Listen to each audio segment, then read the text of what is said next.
Hey guys, tonight we ease into something that probably doesn't sound thrilling at first.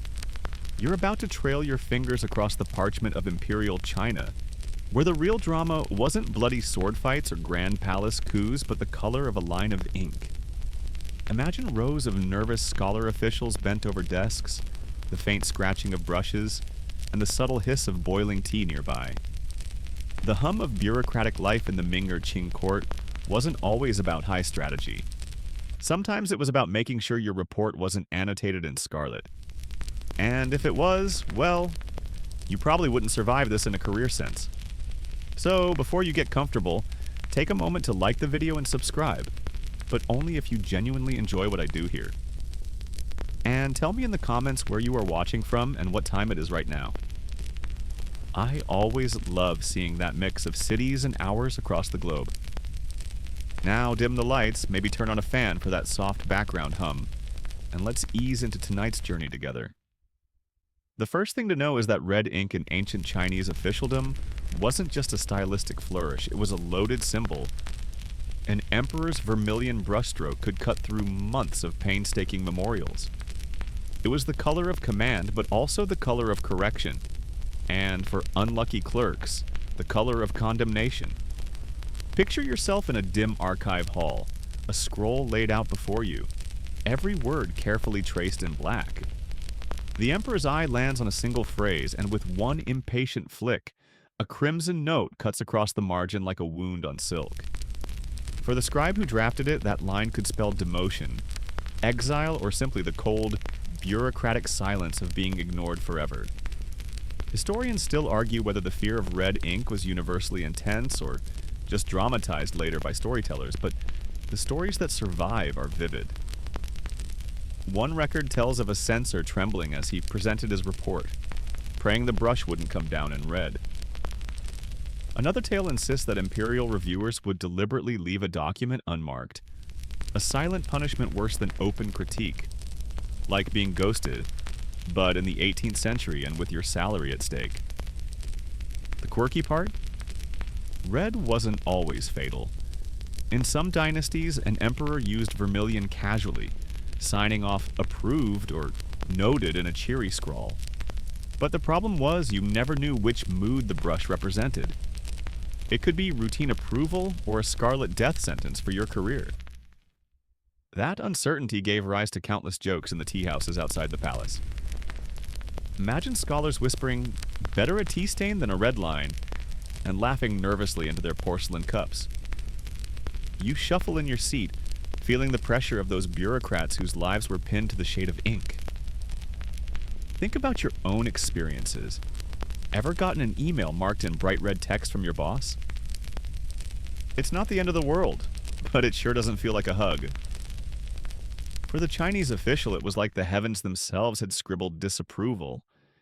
And you can almost hear the sighs echoing through wooden offices as another document came back streaked in scarlet, another life nudged closer to disgrace. Even today in Chinese culture, red ink has retained a tinge of bad luck when used to write names. Parents might frown if a child scribbles a signature in red pen. That superstition echoes the long corridor of dread that began with imperial bureaucrats tiptoeing around vermilion verdicts. You wonder if one absent-minded stroke, one slip of the brush could have shifted entire families' fortunes centuries ago. The air feels heavy with the thought, like walking into an exam hall just before the papers arrive. Rows of officials straightening their robes, shuffling papers and peeking sideways to see whether anyone else's document had come back marked. The paranoia was real, and in a world where even your neatness could be evaluated, the scarlet flourish wasn't just ink. It was destiny bleeding onto the page. You linger in the quiet corridors of the palace bureaucracy, where the lifeblood of empire wasn't gold or grain, but ink. Not the shiny kind we imagine in modern pens, but brush-thick strokes that carried the fate of provinces. Imperial memos, memorials, and edicts filled entire storerooms, piled high like seas of bamboo slips and paper scrolls, each line a chance for some clerk to rise, or to be erased. Imagine standing before a long wooden desk, its surface worn shiny from centuries of elbows, with an official leaning over a brush, the tip trembling as he decides how much space to leave in the margins. Because yes, even the margins mattered. The margins were where comments landed, and sometimes those comments could slice sharper than any blade. A supervisor might scratch a word in the side, improper, unclear, resubmit, and the poor writer would know his nights of work had collapsed in a single stroke. It wasn't even always about content. A smudge, a crooked line, or too much enthusiasm in a sentence could provoke a red annotation. Historians still argue whether the emperors really read as closely as later chroniclers claimed, or whether they merely glanced and trusted secretaries to summarize. But the fear was that any phrase could stand out, triggering judgment. Picture the emperor himself, seated at a high table, sipping tea while stacks of memorials are carried in. The light is dim, the candles flicker, and he flips through them like someone bored at a meeting. A few receive the prized vermilion scrawl of approval, while others are brushed aside. Somewhere in the pile is a desperate plea from a frontier governor, written in flawless black. But the emperor's red brush hovers, hesitates, then marks the corner with a single dismissive word. That governor might never know why his request for soldiers went unanswered, only that his margins bore a crimson sigh. The quirky tidbit? Some officials became masters of strategic spacing. They would deliberately leave generous blank margins, not out of neatness, but to tempt reviewers into writing less. The theory was that if you crowded the page, comments would be more cramped and possibly angrier. But if you gave space, perhaps the reviewer would drop only a mild "noted." Whether it worked or not, who knows? But like anyone gaming an exam format, they believed layout could buy mercy. Meanwhile, whispers in the court suggested that even the thickness of the brushstroke carried meaning. A thin, sharp red slash might mean minor displeasure. A heavy, dripping mark could mean your career was circling the drain. Some scholars even collected stories of particular emperors' handwriting quirks, reading them like tea leaves. Was the stroke quick and casual, meaning indifference, or slow and deliberate, meaning danger? It's the same energy as modern workers dissecting whether their boss's email ending with a period means they're mad or just concise. You can almost feel the oppressive stillness in those record halls. Scrolls lined up like mute witnesses, ink still faintly smelling of soot and pine resin. The clerks shuffle barefoot to avoid noise, carrying brushes in cases like doctors holding scalpels. Every document is a patient, and red ink is both diagnosis and death sentence. One slip of phrase, one margin too wide or too cramped, and a man's decades of study could collapse. And yet, tucked within all that rigidity, there was comedy. Court gossip recorded tales of officials misreading margin notes, thinking a character meant promote when it actually meant punish. Imagine rushing home to tell your family the good news, only to find a week later that you've been reassigned to guard rice granaries in some mosquito-infested province. They laughed about it, at least in whispers, because in the palace, laughter too loud could be heard. And then you'd end up with another dreaded mark in the margins.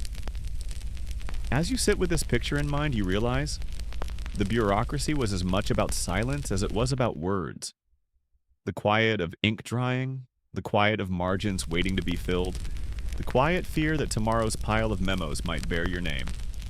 And perhaps a red mark you'd never escape. You linger in the quiet corridors of the palace bureaucracy, where the lifeblood of empire wasn't gold or grain, but ink. Not the shiny kind we imagine in modern pens, but brush-thick strokes that carried the fate of provinces. Imperial memos, memorials, and edicts filled entire storerooms, piled high like seas of bamboo slips and paper scrolls, each line a chance for some clerk to rise, or to be erased. Imagine standing before a long wooden desk, its surface worn shiny from centuries of elbows, with an official leaning over a brush, the tip trembling as he decides how much space to leave in the margins. Because yes, even the margins mattered. The margins were where comments landed, and sometimes those comments could slice sharper than any blade. A supervisor might scratch a word in the side, improper, unclear, resubmit, and the poor writer would know his nights of work had collapsed in a single stroke. It wasn't even always about content. A smudge, a crooked line, or too much enthusiasm in a sentence could provoke a red annotation. Historians still argue whether the emperors really read as closely as later chroniclers claimed, or whether they merely glanced and trusted secretaries to summarize. But the fear was that any phrase could stand out, triggering judgment. Picture the emperor himself, seated at a high table, sipping tea while stacks of memorials are carried in. The light is dim, the candles flicker, and he flips through them like someone bored at a meeting. A few receive the prized vermilion scrawl of approval while others are brushed aside. Somewhere in the pile is a desperate plea from a frontier governor, written in flawless black. But the emperor's red brush hovers, hesitates, then marks the corner with a single dismissive word. That governor might never know why his request for soldiers went unanswered, only that his margins bore a crimson sigh. The quirky tidbit? Some officials became masters of strategic spacing. They would deliberately leave generous blank margins, not out of neatness, but to tempt reviewers into writing less. The theory was that if you crowded the page, comments would be more cramped and possibly angrier. But if you gave space, perhaps the reviewer would drop only a mild "noted." Whether it worked or not, who knows? But like anyone gaming an exam format, they believed layout could buy mercy. Meanwhile, whispers in the court suggested that even the thickness of the brushstroke carried meaning. A thin, sharp red slash might mean minor displeasure. A heavy, dripping mark could mean your career was circling the drain. Some scholars even collected stories of particular emperors' handwriting quirks, reading them like tea leaves. Was the stroke quick and casual, meaning indifference, or slow and deliberate, meaning danger? It's the same energy as modern workers dissecting whether their boss's email ending with a period means they're mad or just concise. You can almost feel the oppressive stillness in those record halls. Scrolls lined up like mute witnesses, ink still faintly smelling of soot and pine resin. The clerks shuffle barefoot to avoid noise, carrying brushes in cases like doctors holding scalpels. Every document is a patient, and red ink is both diagnosis and death sentence. One slip of phrase, one margin too wide or too cramped, and a man's decades of study could collapse. And yet, tucked within all that rigidity, there was comedy. Court gossip recorded tales of officials misreading margin notes, thinking a character meant promote when it actually meant punish. Imagine rushing home to tell your family the good news, only to find a week later that you've been reassigned to guard rice granaries in some mosquito-infested province. They laughed about it, at least in whispers, because in the palace, laughter too loud could be heard. And then you'd end up with another dreaded mark in the margins. As you sit with this picture in mind, you realize the bureaucracy was as much about silence as it was about words. The quiet of ink drying, the quiet of margins waiting to be filled, the quiet fear that tomorrow's pile of memos might bear your name. And perhaps a red mark you'd never escape. You shuffle further into the clerk's chamber, and suddenly the silence feels heavier, because here lies something so deceptively fragile yet so powerful. Paper. In your modern world, paper is cheap, disposable, fluttering from printers and crumpling into waste bins without ceremony. But in the imperial bureaucracy, paper was more precious than silk, sometimes literally measured in bolts and taxed as a luxury. Each sheet represented not only the labor of mulberry farmers and papermakers, but also the potential for a man's career to be written, judged, and preserved, or destroyed, upon its surface. Picture a freshly laid sheet, pale and smooth, awaiting the brush. Its surface gleams faintly, soft yet durable, fibers pressed with meticulous care. You dip the brush, press lightly, and let the first stroke land. That stroke could eventually determine whether a province received flood relief or whether an official was promoted to a plum position. And yet, if a drop of tea splattered or a careless sleeve tore the corner, the value of the document collapsed instantly. Not only was the text ruined, but so was the paper itself. You couldn't just grab another sheet casually. Requesting a replacement required justification and could draw suspicion of waste. Historians still argue whether the strict punishments for mishandling paper were consistently enforced, or whether they were more of a looming threat, designed to instill caution. Some archival regulations suggest extreme severity. Spill ink on a document, and you might be fined. Spill tea, and you might be demoted. Imagine living under a system where the liquid in your cup held nearly as much menace as your boss's disapproving sigh. The quirky tidbit is that some officials became so paranoid about stains and ribs that they wrapped documents in extra cloth, sealing them as though they were sacred relics. A few even refused to drink tea while working, opting for cold water in wooden cups instead. Less elegant, but safer. Ironically, this overprotection sometimes backfired. Documents delivered wrapped too tightly could arrive creased, and creases themselves were considered signs of disrespect. Imagine being punished not for spilling, but for trying too hard not to spill. You can almost hear the fragile crinkle of paper as clerks passed it hand to hand, their fingers dry from ink dust, careful not to press too hard. Every sheet carried the weight of permanence. The emperor might read it once, make a note in red, and then it would vanish into the archives where it could sit for centuries, waiting for some later historian to rediscover it. That permanence made any blemish feel monumental. A stain wasn't just a mistake in the moment, it was a scar that could echo through the record, embarrassing not just you but your descendants. Think of the irony. Silk, with its shimmer and status, could be replaced, but paper, thin, pale, almost translucent, was guarded like treasure. The empire trusted it more than gold because only through written words could orders stretch across thousands of miles. Armies could march and granaries could be filled, but without the fragile trail of paper, the whole system collapsed. It was as if the empire was balanced on paper cuts, and yet within this seriousness there was humor. Anecdotes survive of clerks who would fold ruined paper into fans, joking that at least their mistakes could cool someone down. One tale describes a bureaucrat who accidentally dripped ink onto his report and, rather than confess, cleverly turned the blot into a painted plum blossom. The examiner, charmed by the artistry, supposedly passed the report through anyway. Was it true? Hard to say. But the story reflects how even in a system obsessed with precision, people still tried to doodle their way out of disaster. So you sit with that thought. In these offices, the sound of an overturned teacup or a torn edge could feel louder than thunder. And in a world where paper was more precious than silk, one clumsy gesture could unweave not just fibers, but a man's future. You glance at the papers again, but now your eyes are drawn to the rainbow of ink colors, each one whispering a hierarchy.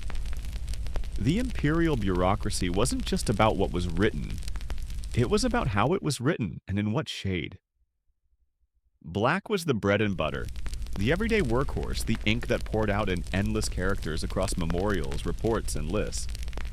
But red, ah yes, red was the thunderbolt. Vermilion brushstrokes belonged to the emperor alone, or to those rare clerks authorized to channel his words. To write in red without sanction was the bureaucratic equivalent of borrowing the emperor's slippers, an offense both laughable and life-ruining.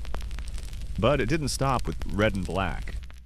Sometimes purple ink appeared in court documents, a blend of prestige and practicality, marking high-level annotations without the terror of imperial vermilion.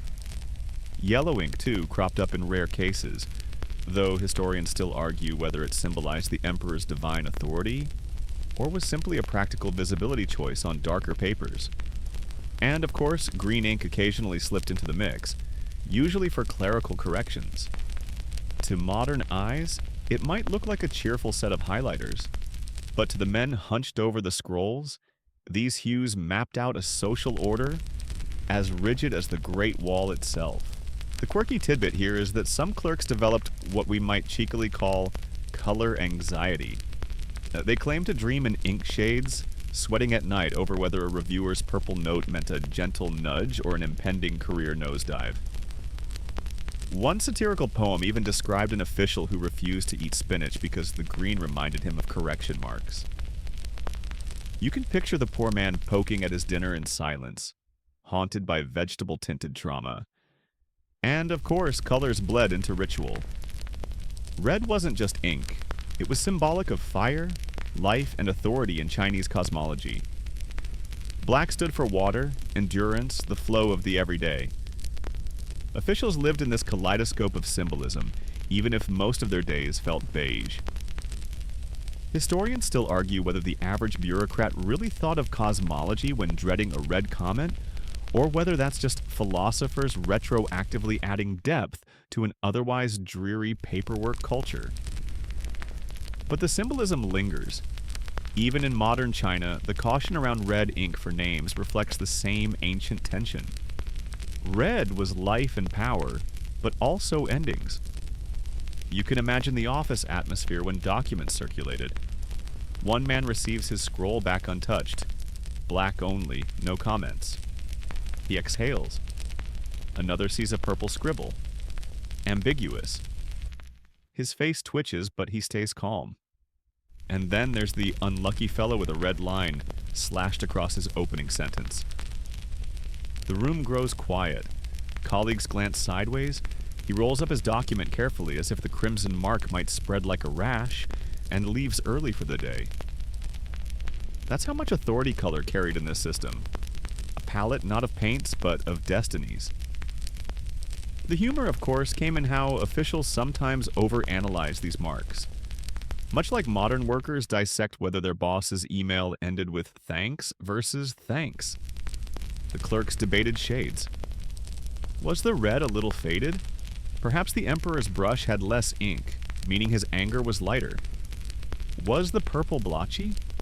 Maybe the assistant had a shaky hand, not disapproval. The bureaucracy could turn into a comedy of chromatic overthinking, where careers hinged on the psychology of pigments. And so, as you lean closer, you realize that ink in the empire wasn't just about writing words. It was about painting hierarchies, sketching fates, and shading the atmosphere of entire offices. One brush dipped in vermilion carried more power than a battalion of soldiers.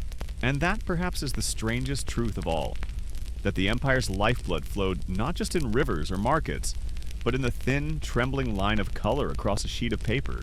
Your gaze settles on the trembling brush hand, and you feel the way a wrist can become the whole world. The desk is steady, the inkstone glossy and dark, the paper smooth as breath.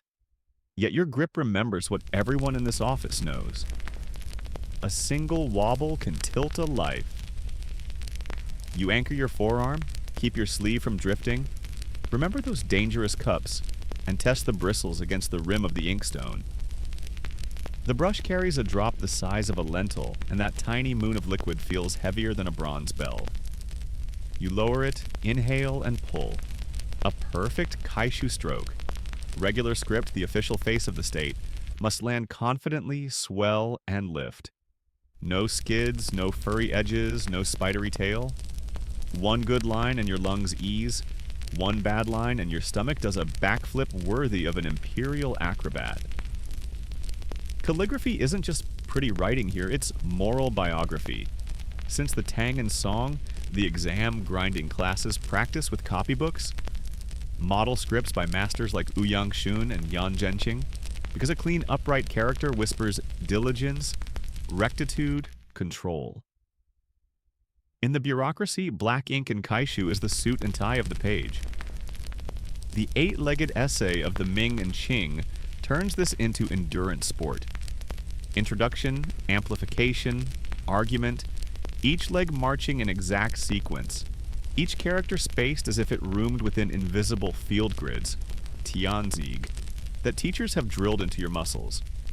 Historians still argue whether a single missing stroke could truly doom an otherwise brilliant paper, or whether later storytellers amped up the drama, but everyone agrees the margins and shapes broadcast your discipline long before your logic gets a hearing. You brace the paper with a pair of stone weights, little mountains, 5 peaks in miniature, so the sheet doesn't skate away when the brush tips forward. Those playful brush rests shaped like ridges are a quirky indulgence in an otherwise austere room. They look like tiny landscapes, a wink from the scholar's private world of poetry and gardens. Practical, too. Rest the brush there, and it won't roll, dribbling disaster. You think of that poor clerk who painted a plum blossom to hide a blot. Cute trick, sure, but you'd rather not audition for floral rescue missions today. The first joke your sleepy brain serves up. This is the original no undo interface. There's no Control-Z, no autosave, only the glacial mercy of a drawing line you dare not touch. Second, your smartwatch, if you smuggled one into the Ming, would label this as a high-intensity interval workout. Lower, pull, lift, hold breath, repeat. And third, autocorrect is a trainee demon here. If it existed, it would be sentenced to 100 years copying the character for stroke order. You ease into the rhythm of copying. Official forms expect standard characters, orthodox stroke orders, the kind that inspectors can read at arm's length across a desk. Running script, Xing Shu is for letters, cursive, Xiao Shu for moonlit bravado. Regular script is for survival. You sketch the character for river, the dots like thrown pebbles. Grain with that careful, balanced spine. Governance, whose heart must not sag. Each one is a square breath. A mainstream fact intrudes gently.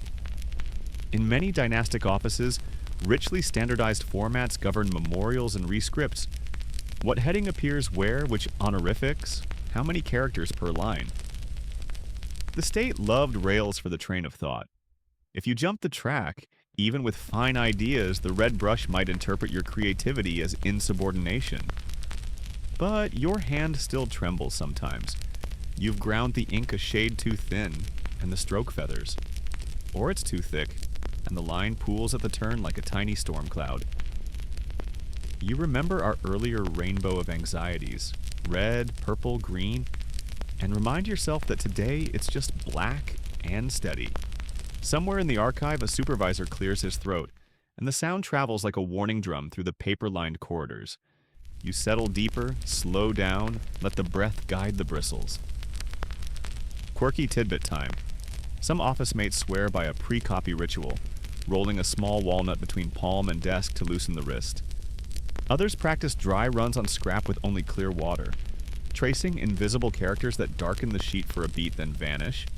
Cheap, neat, and merciful to the ink stick. A few eccentric mentors preach one character, one sip. Microdosing tea in a rhythm that supposedly evens the pulse. Careful there, you've already seen what the cup can do. Maybe just breathe. The more cautious among them keep a folded sleeve guard clipped at the elbow, so cloth won't kiss wet lines. Fashionably unglamorous, but better than explaining a fuzzy governance to someone holding a vermilion brush. The exam ghosts hover. The eight-legged essay demands that certain key phrases be written with almost architectural symmetry. A sloppy radical here, a crooked hook there, and an examiner might mark your mind undisciplined. Historians still argue whether those exam strictures produced effective administrators or merely elegant rule followers, but in the counting house of empire, legibility equals legitimacy. If a county will get its flood relief only after your memorial is read cleanly and fast, then neatness isn't vanity, it's logistics. Your hand warms up. The line quality fattens, then thins at the lift, like a bowstring singing. You remember the paper being more precious than silk. The thought steadies you. Waste nothing. Place each character as though you're setting tiles in a courtyard the Emperor might cross. The brush leaves soft whispers on the page, tiny shoelace sounds, an ASMR hush that your drowsy mind mistakes for rain on bamboo. You keep the characters from crowding. You avoid the temptation to squeeze an extra phrase, which always ends like cramming one more dumpling into an already sulking steamer. Comedy still peeks around the screen. A junior clerk peering over your shoulder murmurs, "Your dot looks tired," as if punctuation had emotions. Another suggests you try writing while standing for vigor, which you translate as for wobbles. Someone has the spinach green ink phobia from earlier and recoils from a jade paperweight because the color screams corrections. You smile without looking up. The smile keeps the breath gentle. Gentle breath smooths the stroke. Smooth stroke prevents the red brush from visiting. Everyone wins, including your heart rate. A mainstream fact folds back in. Great compendia like the Siku Kwanshu and the Qing demanded armies of copyists whose accuracy bordered on monastic. Scribes compared, checked, and rechecked characters across versions. A wandering dot could mutate a meaning, and an emperor does not enjoy semantic drift. The bureaucracy built quality control before it built roads in many places. Because words traveled faster than carts. The debate that follows you down the hall is softer. Historians still argue whether the anxiety in these rooms is primarily a product of later nostalgic memoirs, aging officials mythologizing their youthful jitters, or whether the rules truly press this hard on most days. You, hand-hovering, decide the distinction hardly matters to the pulse. Rules feel real when your wrist shakes. At last you put down the brush, rest it on those toy mountains, and let the ink dry.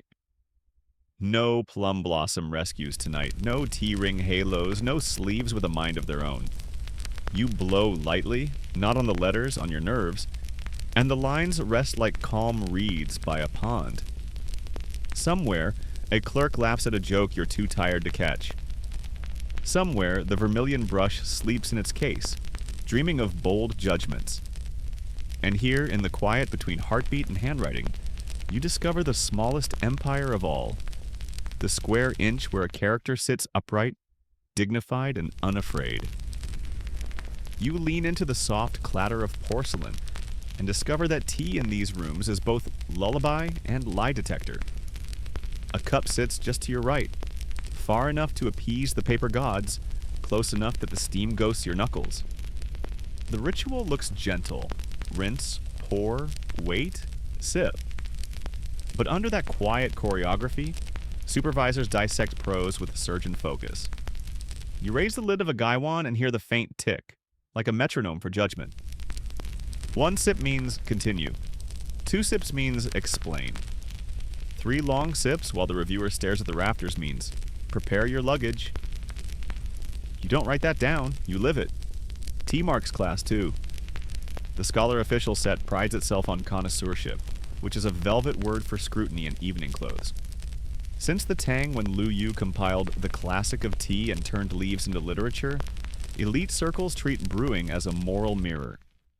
Clear water, clear mind, steady pour, steady governance. That mainstream fact hums through the room as you measure the leaves with the calm of a bridge inspector. Your colleagues prefer different schools.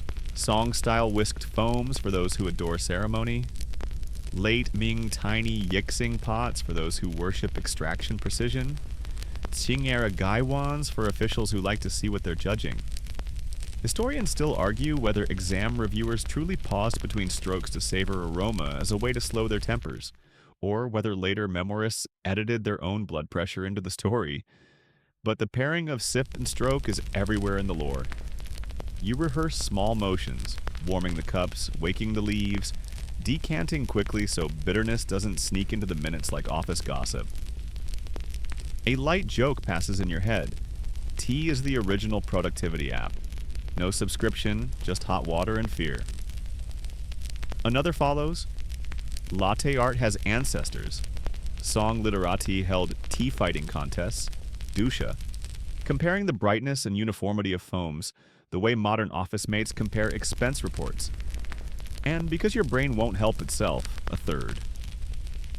HR doesn't sit in this meeting, but the teapot is absolutely taking notes. The room watches. In a review circle, the chief reader sets the tempo, and the tray is his baton. He breaks open a memorial, glances at the brushwork. You remember how much that matters, then tips a stream into a cup so narrow it could hide behind a bamboo stalk. The rest of you mirror him. First infusion, thin like early morning. Second, stronger like noon. Third, a memory of strength, useful for washing down stubborn sentences. You can feel how the sips interrupt panic, like guardrails that let your mind move without careening off a cliff. But you also see how the sips can sharpen cruelty. A pause creates more time to invent the perfect red remark. Exam culture breathes in this ritual. Candidates once camped in cells for days, writing under lamplight and over stale rations. By the time they graduated to the world of reviews, tea became the civilized counterspell. Liquid proof that the years of discipline still meant something tender. Officials host evening tastings where scholarship rides on flavor metaphors. This Wuyi Cliff tea, someone might murmur, has the uprightness of regular script. Everyone nods, half sincere, half floating on caffeine. You keep your smile small. You've learned that smiling too widely at metaphors invites a surprise quiz in poetics. A quirky tidbit brightens the table. A colleague keeps a tiny clay teapot perched by the tray, a rotund lion that drinks the overflow. Each session, he bathes it with warm liquor for luck. The creature darkens over years until it gleams like wet chestnut. Officially, it's a conversation piece. Unofficially, it's a stress sponge. Another keeps a river pebble lid rest, smooth as a seal. He claims it absorbs bad opinions. You say nothing, but you slide your own lid toward it when the chief reader frowns, just to be safe. The choreography conceals a blade. Watch how the reviewer lifts his cup while skimming the opening paragraph.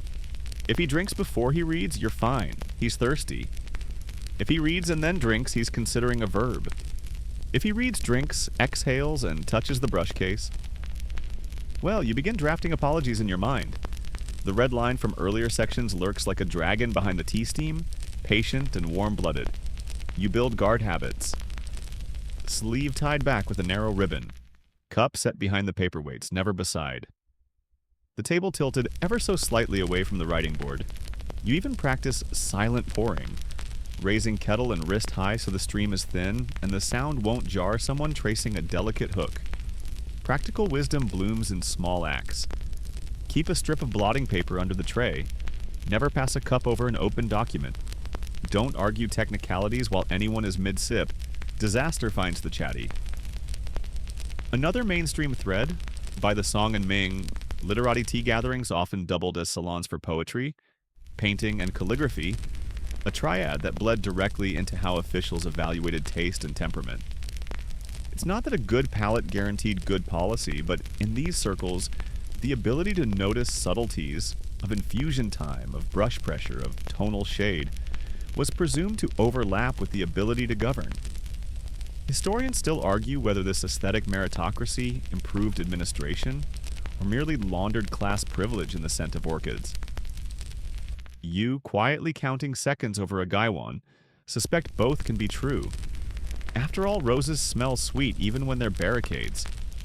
You catch yourself using tea as code. This brews quickly, you murmur of a colleague's argument, meaning it's thin and needs leaves. Water's a touch cool, someone says of a memorial's logic, meaning try again at a boil. The room seems to purr, conversations layered like infusions, each pass through the same leaves extracting a deeper note. A junior clerk, eager to show finesse, swirls the liquor too vigorously and splashes a dot on the tray. Heads pivot, not at the spill, but at the symbolism. He blushes, then corrects form. Pour low, handle steady, breath anchored. There it is, the lesson of calligraphy retold in tea. You do allow yourself one tiny superstition. Never drink the dregs before a presentation. The last pour carries particles. Some say that means muddled thoughts. Laughable, yes, but when you've seen appointments hinge on a hesitant syllable, you build rituals like sandbags. The empire is water, always trying to find seams. Your job is to keep seams from becoming channels. At the far end of the table, a superior tests the third infusion of a cliff oolong and pronounces it honest. He underlines a sentence, black, not red, and nods. The room's shoulders drop a fraction. You hear the whisper of your own nerves receding, like tied-off stones. The tea cools, the brush dries. The verdict waits somewhere between cup and character. You set your Gaiwan lid down with surgical care and breathe. If virtue is habit, you think, then safety is choreography practiced until it looks like calm. And just as you begin to feel drowsy under the warm discipline of it all, the teapot empties with a soft cluck. Everyone glances at the kettle as if at a messenger from fate. You stand, lift it, and promise the room a steady pour. No drama, no dragon, only hot water moving like a quiet thought from one mind to another. You slide closer to the table where the inkstone sits like a small black lake, and this is where talk thickens. The room's loudest debates don't happen in throne halls. They bubble up right here, while someone circles a stick of soot over stone and turns water into language. Round and round, the stick hums, the slurry darkens, and opinions rise like steam. The inkstone is the office water cooler, except it's literally cooler, and no one drinks from it unless they like the taste of burnt pine. You lean an elbow near the rim, careful not to bump the shallow pool, and you listen. Today's topic: whether a tea drop on a memorial is merely clumsiness or the universe subtweeting the author. One colleague insists stains confess what writers won't. A ring on the fiscal report, he whispers, means circular reasoning. Another replies that a diagonal splash foretells demotion because it leans downhill. You keep your face respectfully blank. You've learned that arguing against omen theory only makes omen theory louder. Historians still argue whether officials actually read these accidental patterns like auguries, or whether later literati anthologies exaggerated the habit to tease their more superstitious peers. But in this room, the interpretations arrive faster than tea can cool. The stain becomes a Rorschach of policy. The red line, when it appears, becomes fate itself. Grinding continues, patient and hypnotic. A mainstream fact steadies the talk. Brush, ink, paper, inkstone, the four treasures of the study. Without the fourth, nothing happens. Officials cherish their stones like lucky pens. Duan inkstones from Guangdong glide smooth. She inkstones from Anhui bite a little more. They say a subtle texture grips water and yields deeper black. Names matter too. Some carve poem fragments along the rim. Some keep the surface plain, a mirror for ink and conscience. You watch the black pool thicken until it looks almost edible like sesame paste, and you promise yourself not to test that simile. Gossip changes lanes. Someone brings up the plum blossom rescue. Remember our friend who turned an inkblot into art? And immediately the table splits into camps. The aesthetes call it graceful damage control. The moralists condemn it. Beauty laundering error.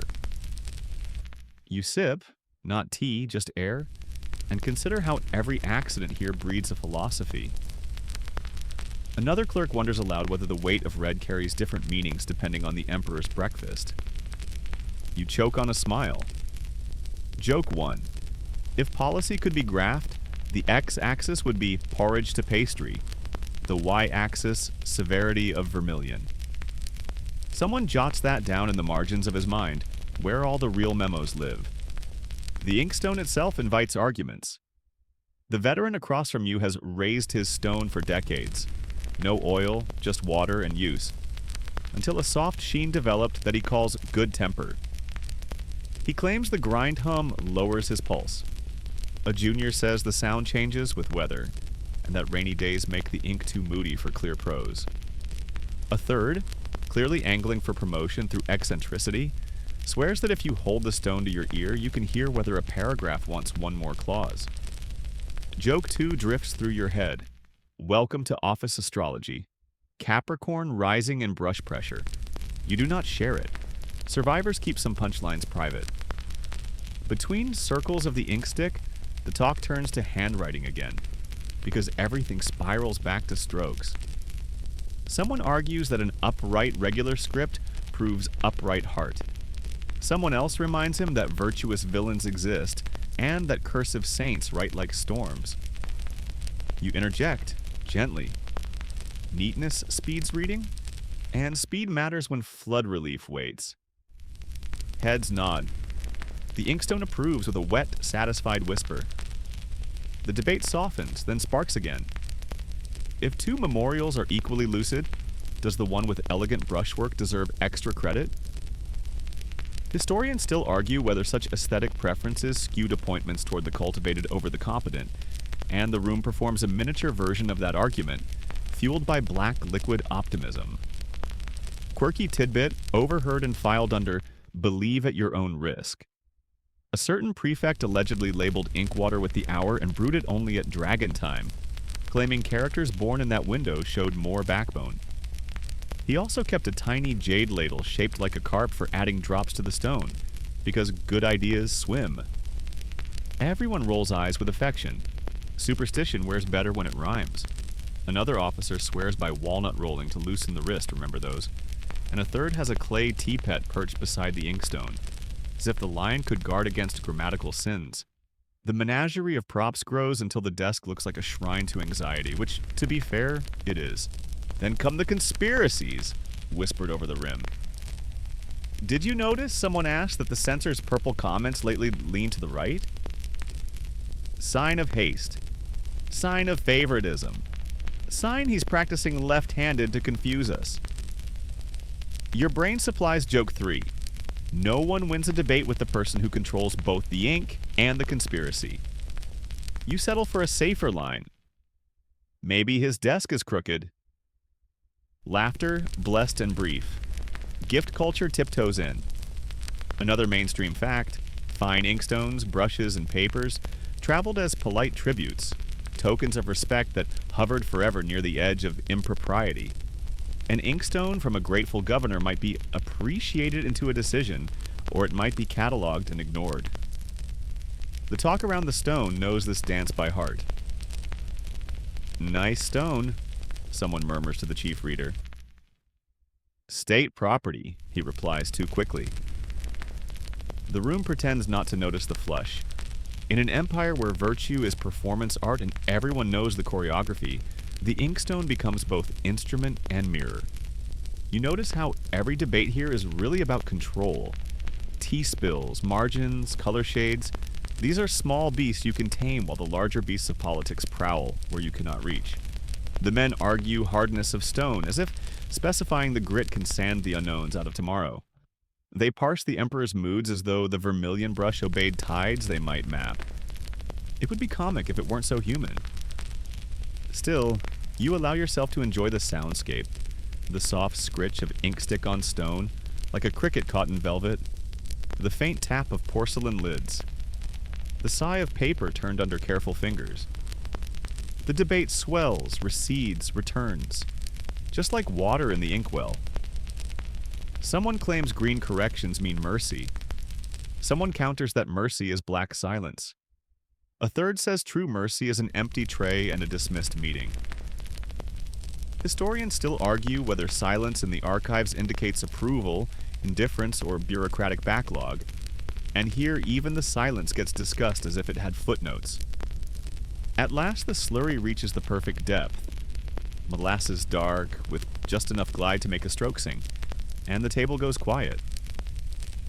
The talking stops not because anyone won, but because the tool is ready. You moisten the brush, feel the hair sip the liquid, and remember the rules you've learned to keep disaster away. Cup behind the weights, sleeve bound, breath low.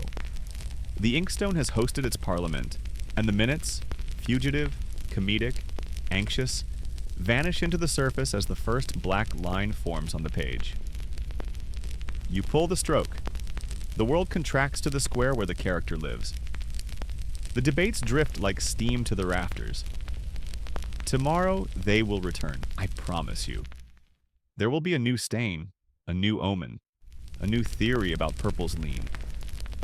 But for this moment, ink obeys and your hand is steady, and the stone beneath you, patient, polished, long-suffering, holds the line between chatter and meaning. You can almost feel the pulse of dread quicken as the talk of stains and colors slides into the darker realm of punishments.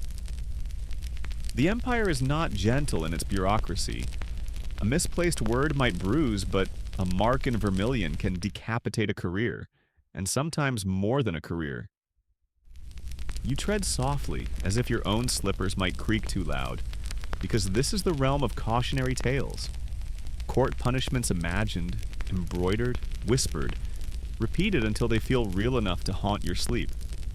Picture a junior official, bright with study, who has just handed in his first memorial. He knows the brush was steady, the margins wide, the argument sound. Yet the scroll returns with a red diagonal across the opening line, as though someone had slashed it with a knife dipped in cinnabar. His friends mutter, "Ah, that's the Emperor's cold dismissal." The poor clerk rolls it up carefully, bows, and disappears from the hall. Days later, rumor says he's been reassigned to a swampy border garrison. Was it the mark that did it, or simply coincidence? Historians still argue whether these red annotations directly triggered punishments, or whether the tales are just bureaucratic ghost stories, but the effect is the same. One scarlet line, and everyone sees the shadow of exile. There's even a quirky folktale of a censor so terrified of red that he wore tinted spectacles, primitive lenses stained amber, to soften the color's impact. Colleagues joked that he lived in a world of perpetual autumn. The humor couldn't erase the fear, though, and he supposedly died clutching a blank sheet, whispering that silence was safer than ink. Did that really happen? Maybe not, but the story lived on precisely because it captured the mood of men who felt one brushstroke away from ruin. Some punishments were more bureaucratically subtle, yet no less cruel. Imagine pouring months of labor into a report, only to have it returned without a mark at all. Blank. No red, no black, no purple. Nothing. That silence felt worse than condemnation. It was erasure, like shouting into the void. In the scholar official's world, being ignored by the emperor was a punishment that stripped a man of voice, status, and future. You can sense how silence itself became a blade sharper than vermilion. The mainstream fact behind all this is straightforward. Emperors really did use red annotations, beichu, as direct commands. A quick approve, reject, or see again, written in red, carried immediate authority. Some emperors wrote these casually, others wielded them like thunderbolts. By the Qing, entire collections of these vermilion rescripts were published, revered, and feared in equal measure. The emperor's brush became the empire's megaphone. But then come the imagined horrors. Officials traded ghost stories like soldiers around a fire. One man ruined by a blot interpreted as insubordination. Another demoted because a tea stain touched a character for loyalty. Still another whose name written in red meant certain death. You can hear the nervous laughter in those stories, the way men cloak fear and absurdity. Someone would whisper, "Better a bruise on the body than a blot on the page?" And everyone would chuckle too quickly, as though warding off fate. You smile faintly because it sounds so familiar. The modern workplace version is the nightmare of receiving an email with your name bolded in red, copied to everyone, with nothing but the word "explain." Bureaucratic terror doesn't need swords, it thrives on ink, and yet humor always slips in, even here. One official joked that the worst punishment wasn't exile but being sent to the archives, condemned to read moldy scrolls until his eyes swam. Another claimed the red line across his memorial was simply the emperor testing his eyesight. Joke 1. If the mark was straight, my vision was sound.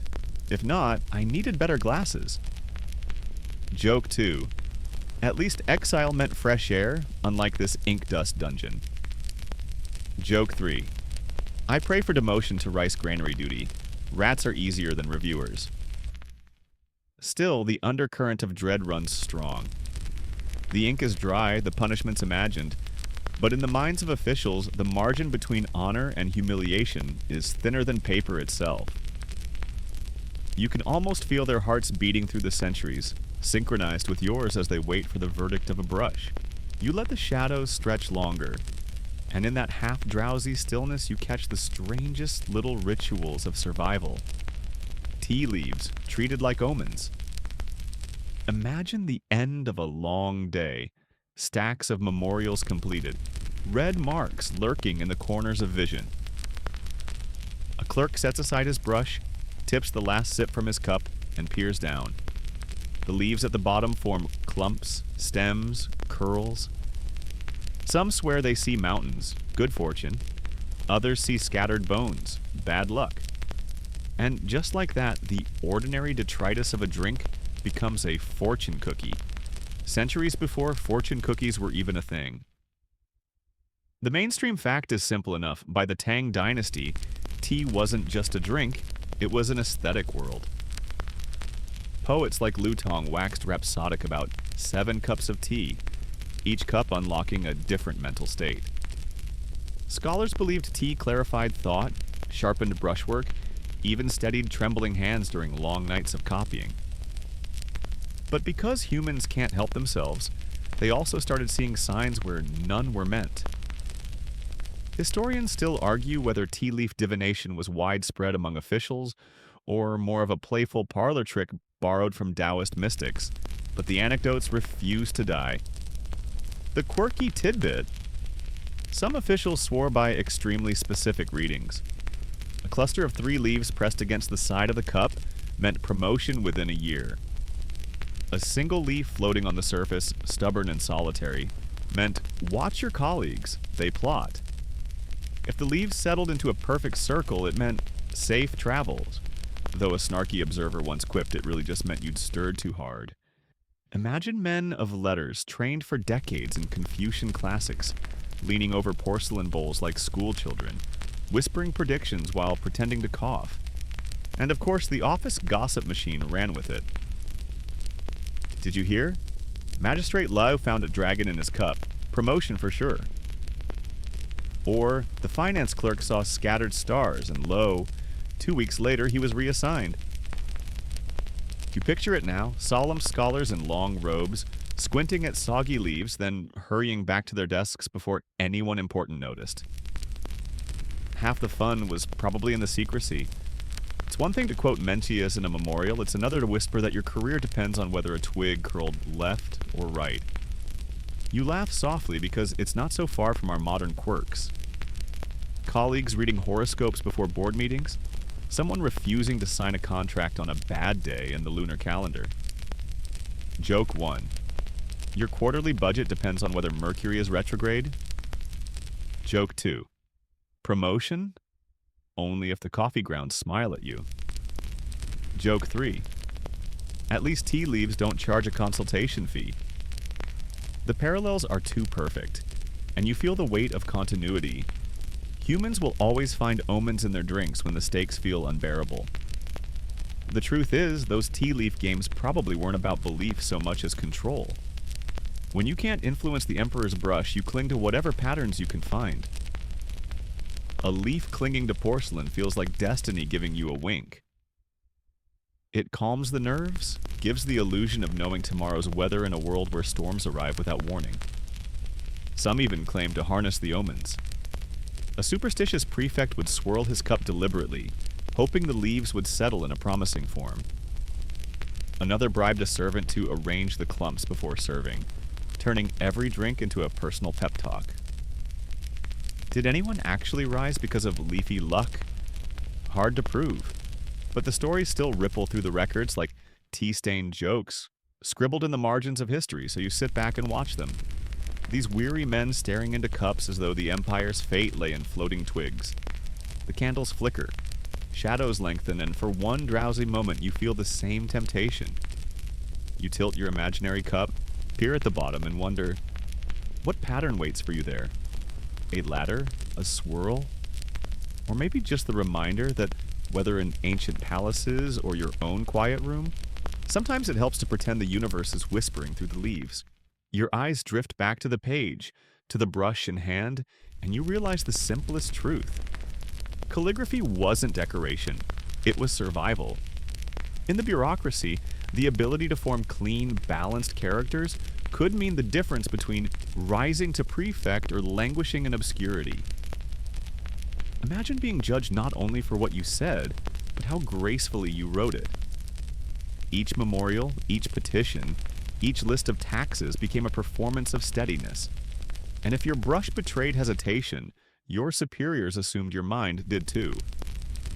The mainstream fact is clear. In the civil service examination system, examiners ranked not only the arguments but also the handwriting.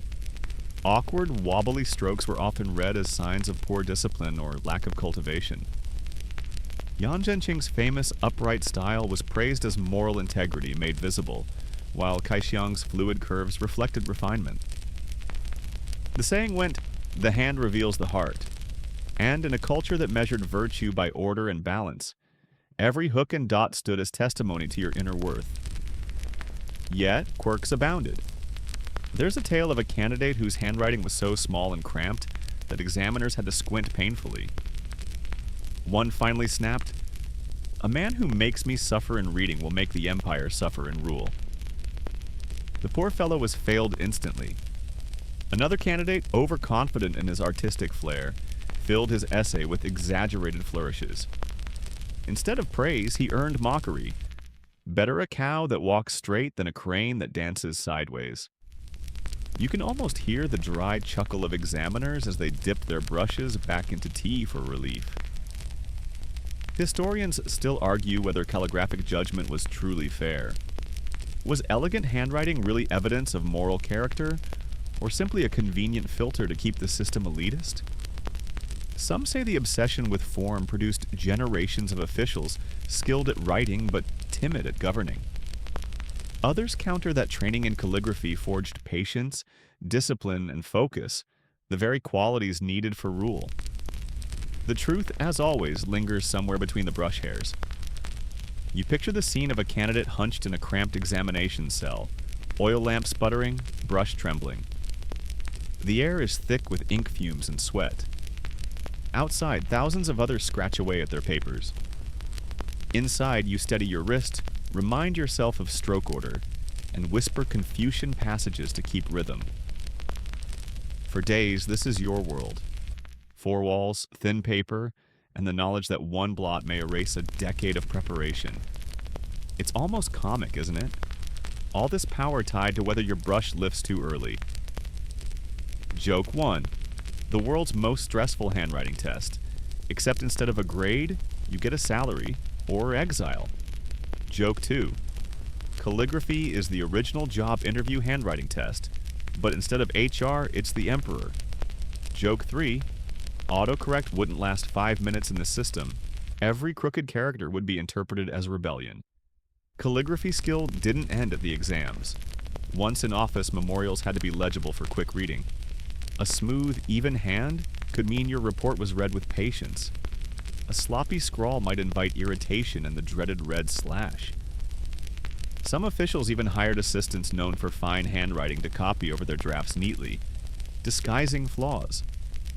It was a quiet industry. Ghost calligraphers who made their living tidying the strokes of anxious superiors. The obsession bled into daily life. Letters between officials became contests of elegance. Invitations were judged by their brushwork before their content. Even casual notes carried the weight of presentation. One official is said to have refused to eat a peach because the character for peach had been sloppily written on the wrapper. He claimed the fruit itself must be spoiled if the brushwork was lazy. Did he truly believe that? Maybe. Or maybe it was just another way of reminding everyone that form and content were one. And so, as you feel the scratch of brush against paper in your imagination, you sense the tension. A world where your career, your family's fortune, even your reputation centuries later could hinge on whether your ink line was steady. The Empire's foundations weren't only stone and soldiers, they were characters, each stroke as deliberate as the Emperor's heartbeat. You wandered deeper into the hushed warrens of government offices, where the scent of dust and ink lingers thicker than incense. Here, the paranoia grows not from strokes or colors, but from the endless obsession with how documents were stored. Every piece of paper carried the Empire's pulse, and so the rituals of archiving ballooned into an entire culture of rules. Imagine a clerk unrolling a memorial not to read it, but to measure its fold, check its crease, and ensure the seal was placed in exactly the correct quadrant. One sloppy fold could invite suspicion. Were you careless with this report or with the empire itself? A mainstream fact. During the Tang and later dynasties, strict formatting rules dictated how memorials to the throne were folded, tied, and submitted. By the Qing, archives ballooned into sprawling repositories like the Neige, Grand Secretariat, where clerks tracked each scroll with meticulous cataloging systems. The rules weren't casual suggestions, they were codified procedures, often recorded in manuals, thicker than the reports themselves. A crease in the wrong place could be interpreted as disrespect. An absent seal could invalidate the entire document. And yet, quirks abounded. One tale tells of an official who wrapped his memorial so tightly it arrived looking like a dumpling, earning him the nickname Steamer Basket. Another overused string, tying his submission so firmly that the emperor himself supposedly struggled to open it, an act that probably didn't help his career. You picture the nervous laughter among colleagues, whispering about dumpling memos behind the man's back, while adjusting their own folds twice more for safety. Historians still argue whether the paranoia about archiving was truly widespread, or whether a few overzealous manuals exaggerated the anxiety. Some say only the highest offices demanded such precision. Others believe even county-level clerks followed the same obsessive rituals. The debate continues, but in your ears you can hear the soft crinkle of paper being folded and refolded like a lullaby of fear. Imagine stepping into one of those archives. Rows of shelves rise like terraced fields, each stacked with scrolls wrapped in silk or coarse paper, each tagged with wooden slips inscribed in neat black characters. The air is heavy, not only with the weight of knowledge, but with the constant vigilance of men who fear the misplacement of a single file. Misfile one scroll and you risk accusations of corruption or treason, since missing documents might conceal dangerous truths. A quirky tidbit, some archives trained sniffers, clerks who could identify ink age or paper type by smell to ensure authenticity. One story claims a man was so skilled that he could detect whether a scroll had been exposed to damp air for more than a month simply by inhaling. True or not, the legend reveals how deeply the bureaucracy invested in guarding its own paper skeletons. You smile faintly because you've seen the same spirit in modern offices. The coworker who labels everything 3 times, the boss who demands backups of backups. Joke 1. If it isn't stamped, it doesn't exist. Joke 2. If it's folded wrong, it's treason. Joke 3. Someday archaeologists will find only our filing errors. The bureaucracy's paranoia crosses centuries, changing only in stationery supplies. The sealing process itself had its own theater. A thick glob of red paste pressed under the seal stone, the satisfying thud as it landed. These sounds carried as much authority as a judge's gavel. Officials even worried about the angle, too crooked, and it suggested haste or drunkenness. Too faint, and it implied weakness. And heaven help you if the seal smudged into unreadability. Your document might be dismissed outright. You can almost hear the echo of those endless instructions in your ears. Fold this way, tie that knot, store in this order. The obsession seems absurd, but it made sense. In a vast empire where communication took weeks or months, one missing document could unravel policy. So they built a world of paranoia, wrapping information tighter than any secret, until the folds themselves seemed to whisper, "We are the Empire." And as you picture these shelves stretching into the candlelit dark, you realize the silence here is louder than any debate. The scrolls lie in wait, carrying destinies bound in string, sealed in paste, folded with trembling care. You feel a hush settle over you, as though even in imagination you must not disturb the sleeping paper of the past. You drift from the rule-bound archive into the softer light of stories, the way a corridor opens into a courtyard, where clerks trade tales under a moon the color of unpolished silver. Here, tea stains stop being accidents and start becoming characters. Busy little sprites that meddle in careers, haunt exam halls, and slip into jokes the way steam slips under a cup's lid.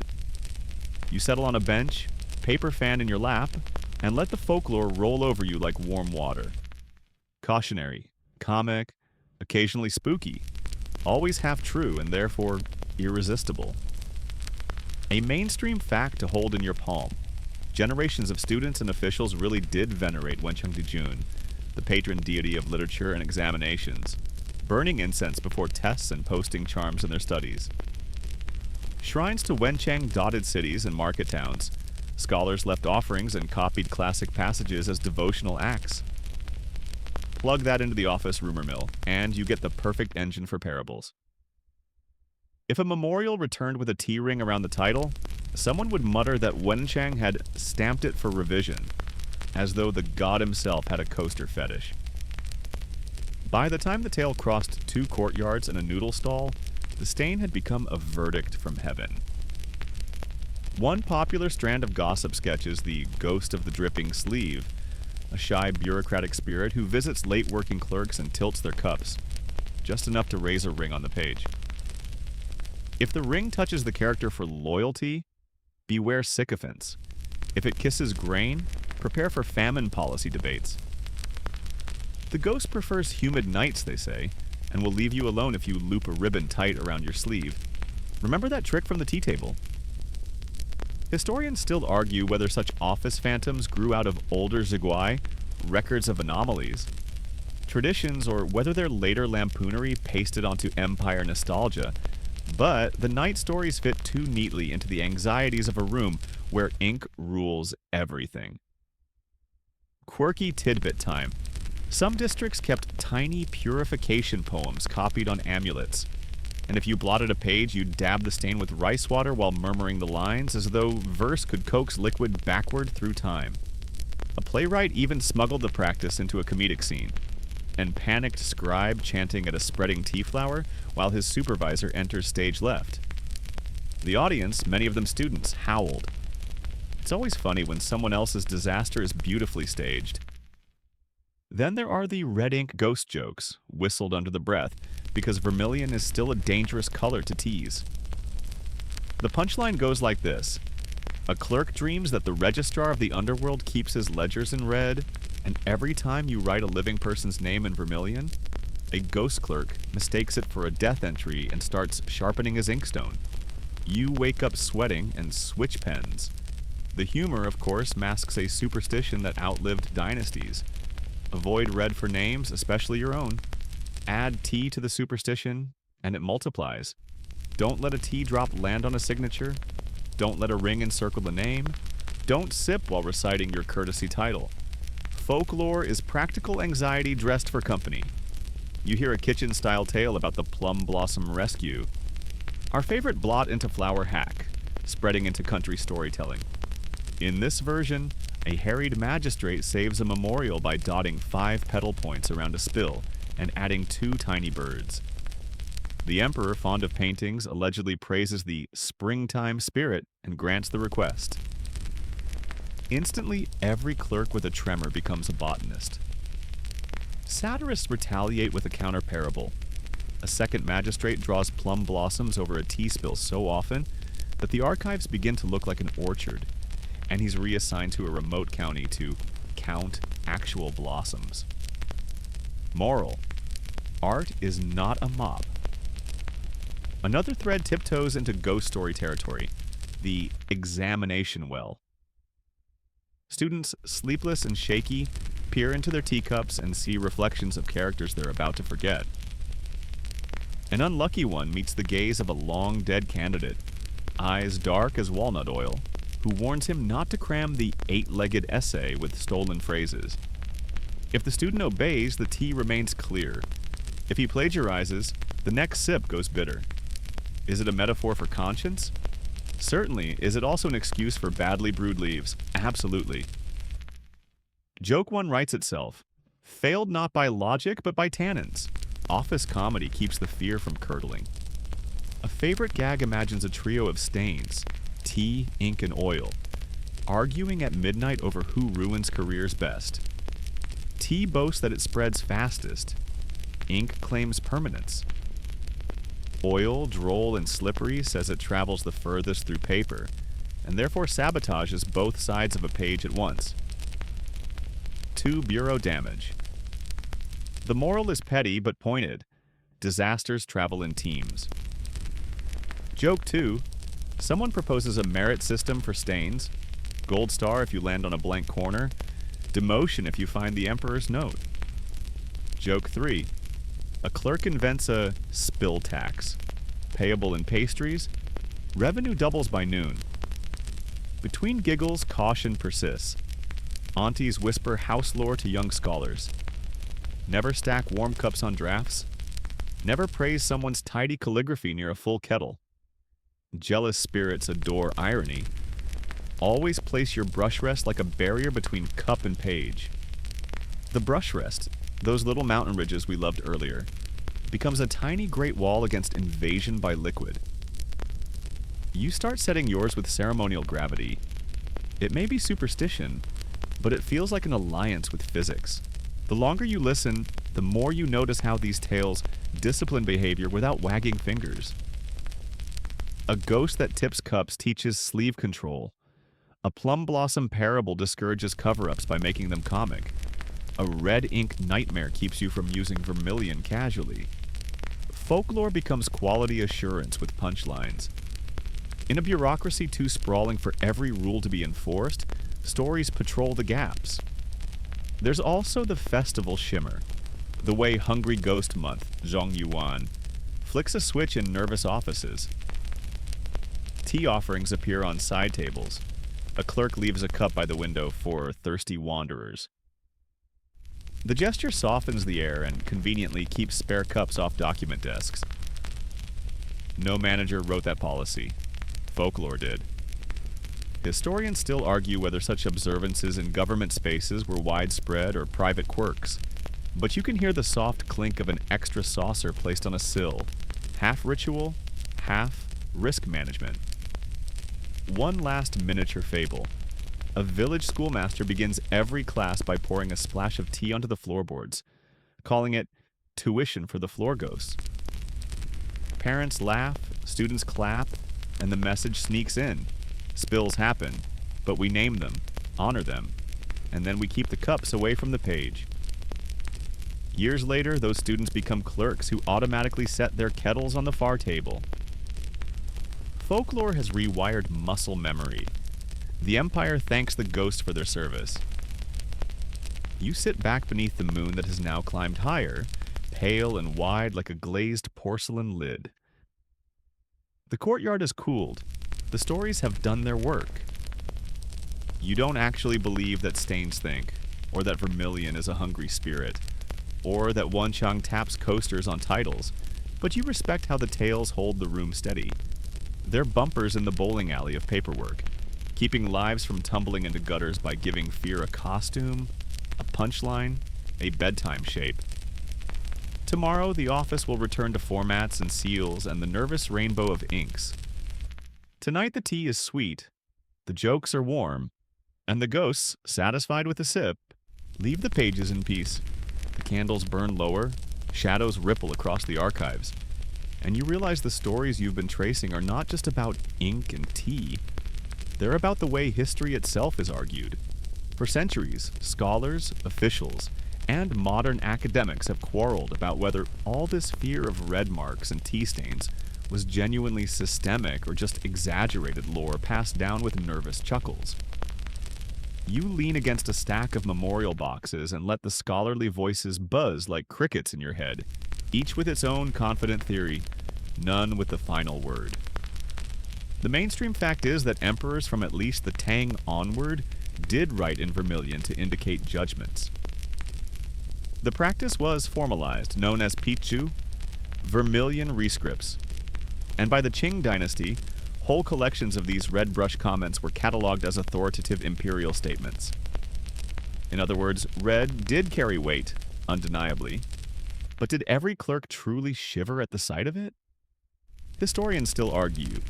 Some paint the bureaucracy as a hive of terrified men trembling at tea drops, while others say these anxieties were mostly literary embellishments, retold in memoirs and anecdotes to dramatize what was, at heart, just paperwork. Quirky tidbit. 20th century scholars found that later novels and operas exaggerated the motif of vermilion ink to make the court seem more menacing or theatrical. In plays, a single red stroke might doom a hero or save a province. Stagecraft turned what may have been routine annotations into thunderbolts of destiny. It's not so different from modern TV dramas showing executives slamming red stamps to fire employees, truth diluted into spectacle. The theater fed the myth, and the myth fed back into how officials remembered their youth. Even among historians today, debates get playful. Some argue tea spills were a running gag more than a real hazard, pointing out that imperial archives are riddled with stains, yet few records of punishments survive. Others counter that punishments wouldn't need to be documented.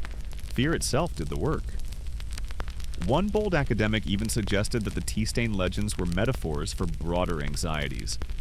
Accidents in a system obsessed with control. Symbols of the chaos that always threatened order. You can almost hear graduate students clinking mugs in seminar rooms, arguing whether a Qing tea blot should be read literally or metaphorically, until someone sighs and orders more caffeine. And the parallels to our time make the debate sharper. Do we exaggerate our own bosses' red pen edits in memory, making them harsher than they were? Do office jokes about coffee stains or email mishaps become folklore that future historians will misread as evidence of widespread terror?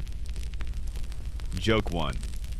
Someday they'll think autocorrect was a capital crime. Joke 2. In 500 years, scholars will debate whether the emoji in your Slack message was approval or doom. Joke 3. And they'll still get it wrong. But even if exaggeration tinted the tales, the fact remains. The bureaucracy trained its servants to treat every mark, every fold, every stain as meaningful. The system thrived on paranoia, whether mild or severe. By embedding fear in ink and ritual, it kept officials cautious, obedient, and endlessly careful.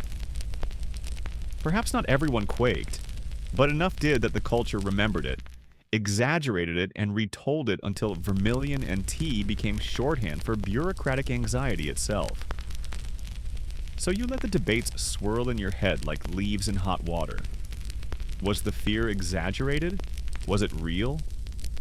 Maybe the answer is that the line between exaggeration and reality is itself a red brushstroke, blurred, symbolic, impossible to erase. The archive remains silent, the inkstones remain dark, and you are left with the buzzing of scholars through the ages, all whispering variations of the same uneasy question. Did fear of the brush control the empire, or did the empire invent the fear to control its clerks? The candles gutter as if refusing to take a side.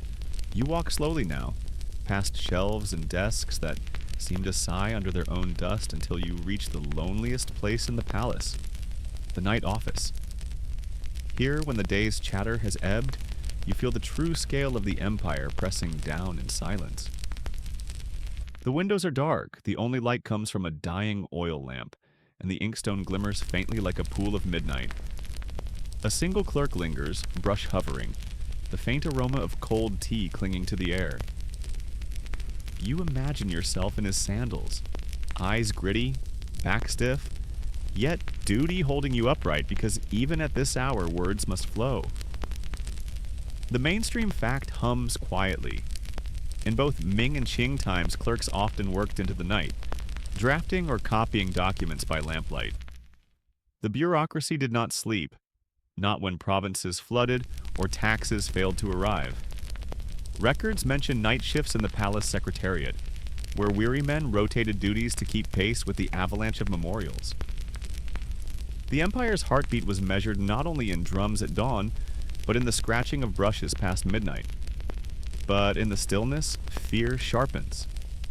The red brush might arrive tomorrow, slashing across today's effort. The teacup on the desk, forgotten and half empty, could still betray you with a ring if it tipped. The paper, fragile yet heavy with consequence, rustles like a warning every time you turn it. And yet, alongside the fear, there's an intimacy to the scene. you hear the faint tapping of the clerk's brush against the inkstone, like a heartbeat steadied by repetition. You catch the soft trickle as he pours the last of the kettle, just enough to keep his eyes open. A quirky tidbit drifts through the silence. Some clerks believed night work was safer from criticism because mistakes made under moonlight were seen as fatigue's fault rather than negligence. Others swore the opposite, that the gods of writing judged night work more harshly because darkness meant you had no excuse for wandering focus. Historians still argue whether night labor was praised as diligence or pitied as drudgery, but either way, the stories cling to this quiet chamber. The jokes soften here too, as though even humor speaks in whispers. Joke 1. A tea spill at midnight counts as divine condensation. Joke 2. Red ink dries slower in the dark. It waits to scare you at dawn. Joke 3. If you fall asleep at your desk, at least your snoring proves you're still alive. They aren't laugh-out-loud gags, just the kind of weary lines you mutter to keep yourself from drowning in silence. The air is cool now, and you sense the tension dissolving. Without supervisors watching, without colleagues gossiping, the office becomes almost gentle. The clerk dips his brush one last time, straightens his back, and writes with calm. No trembling hand. No worry about plum blossom rescues. Just characters laid down like footprints in snow. Steady, quiet, unhurried. He places the brush on its mountain rest, covers the paper with a cloth, and finally lifts the cup of cold tea. He drinks it down in one gulp, as if to tell the room, even accidents have their end. You linger a moment longer. The silence is no longer anxious but embracing. The shelves murmur with stories, but they are only paper now. The ink is dry. The empire sleeps. Now the night office fades from view and you let yourself sink deeper into quiet. The candlelight softens until it is only a blur, and the air cools into a blanket around your shoulders. The sound of brushes, the rustle of scrolls, the clink of porcelain, all of it drifts away, leaving nothing but the steady rhythm of your breath. You picture the red ink again, but now it no longer feels sharp or frightening. It's only color on paper, fading with time, soft as old cinnabar powder. The tea stains, once disasters, are simply rings of memory. Circles closing neatly, harmless now. The documents folded and sealed sleep in their archives, no longer demanding anything from you. Every fear has dried, every accident forgiven. Let your body unclench like a brush set down after a long day. Shoulders sink, hands rest.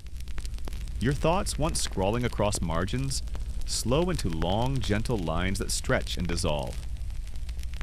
Imagine the whole office sighing with you, shelves settling, papers breathing out centuries of tension. The empire, so heavy in its rules, has become weightless in the dark. Your mind is free to wander where it likes. Maybe to the cool courtyard under moonlight, maybe to the quiet ripple of a kettle, maybe just to the blankness of a page that no one will ever mark. No more red, no more stains, no more trembling hands. Only stillness, only calm, only rest. Stay with that stillness a while. Let it soothe the edges of your thoughts until nothing sharp remains. And as your eyes grow heavy, let the quiet office of the past merge with your own quiet room. The papers wait, but they can wait forever. You don't need to. You can rest now.